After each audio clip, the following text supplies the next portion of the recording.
Макрон е подготвен да посредува меѓу Македонија и Бугарија кога ќе дојде време за тоа. Францускиот председател синоќа телефонски разговарал со премиерот Димитар Ковачевски и бугарскиот председател Румен Радев околу спорот што го блокира почетокот на преговорите на Македонија со ЕУ.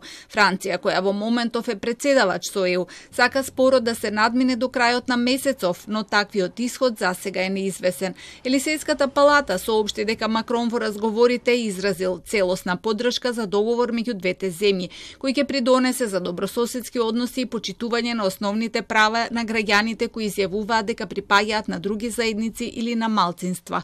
Макрон очекува откако двете земји ќе се договорат за надминување на спорот, нивниот билатерален договор да се склучи во Париз. Бугарскиот премиер Кирил Петков пак негираше дека врз неговата земја се врши политички притисок за решение. Нищо няма да направим под натиск. Това трябва да е абсолютно ясно на целия български народ.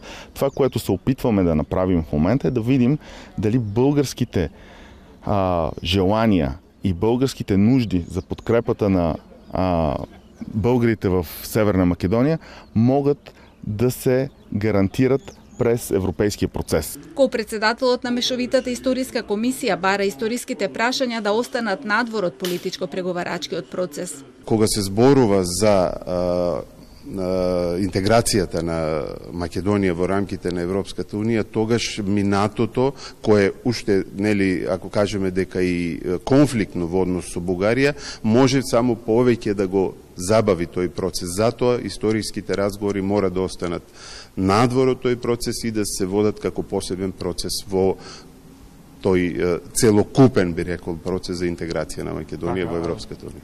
Вчера премиерот Ковачевски рече дека се уште нема никаков предлог на маса од француското председателство, а Скопје и Софија треба да изнајдат решение за отворените прашања. По сабота на разговори со политичкиот врв од двете земји ќе пристигне германскиот канцелар Олаф Шолц.